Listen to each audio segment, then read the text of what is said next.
What if the light you fear is the only way to save your soul? Clara staggered through the fog, her boots slipping on the jagged rocks as the cliff's edge loomed dangerously close.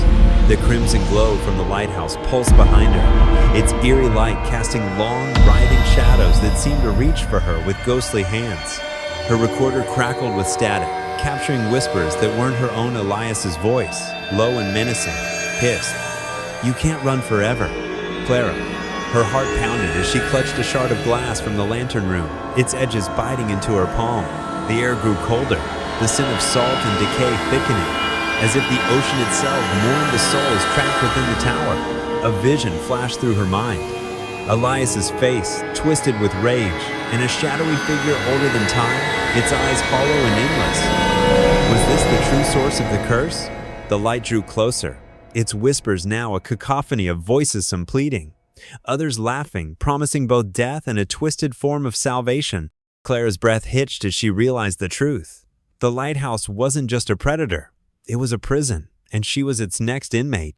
She stumbled to her knees, the shard glowing faintly, as the crimson light enveloped her, its touch burning like ice. Could she fight this ancient evil, or would she become another whisper in its walls? Clara forced herself to stand, her resolve hardening as the shard's glow intensified, casting a pale light against the encroaching red.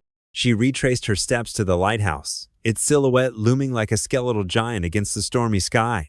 The door creaked open, as if inviting her to her doom, and the air inside was heavy with the stench of rot. She found an ancient journal on a splintered table, its leather cover cracked and pages crumbling to dust at her touch. The words were in a language she couldn't decipher, runic symbols that seemed to writhe on the page, but the drawing spoke clearly. A soul bound to the light, a ritual to feed it, and a figure in tattered robes, hands raised in despair. A voice echoed through the chamber, not Elias's, but deeper, older, carrying the weight of centuries. "The curse began with me." Clara spun around, her flashlight flickering, as a spectral figure materialized, a woman in tattered robes, her face gaunt, eyes hollow sockets of endless black. She claimed to be the first keeper, cursed to sustain the lighthouse with souls after a bargain with an ancient entity. Her voice trembled with sorrow as she whispered, "Break the cycle, or join us." Clara's grip on the shard tightened. The glass seemed to hum with a strange energy, as if it held the key to her survival. But the lighthouse groaned, its walls pulsing with red veins of light, and she knew time was running out. Segment 3. The first keeper's spirit led Clara to a hidden chamber beneath the spiral stairs, where the air was thick with a suffocating malice. At the chamber's center sat a crimson crystal, its surface swirling with trapped souls screaming silently within. "Destroy it," the keeper rasped, her form flickering like a dying flame. "Or join us in eternal torment." Clara raised the shard, its glow now a brilliant white, but Elias's laughter boomed, shaking the walls. His form materialized from the crystal's light, his eyes burning red, his body a twisted amalgamation of shadow and flame. "You'll feed me forever," he snarled, tendrils of red light lashing out, pinning Clara against the stone wall. The keeper screamed, her spirit unraveling as Elias absorbed her essence, her final cry echoing, "Save us!"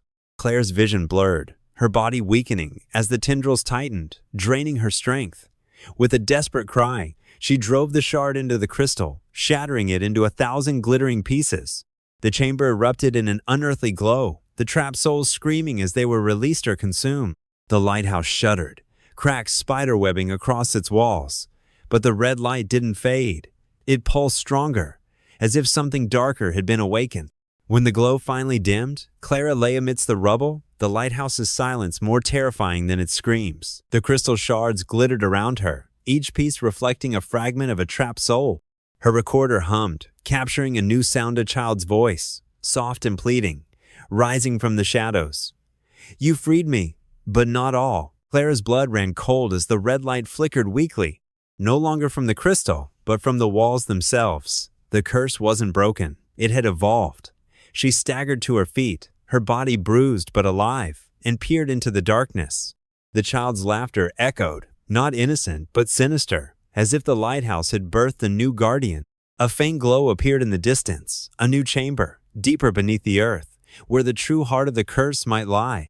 Clara clutched the recorder, its static now a chorus of whispers, urging her forward. Had she stopped Elias, or unleashed a greater evil? The fog thickened, swallowing the lighthouse in its embrace, and the child's voice called again, chilling her to the bone. What horrors await in episode 7? Will you dare to descend with Clara into the abyss?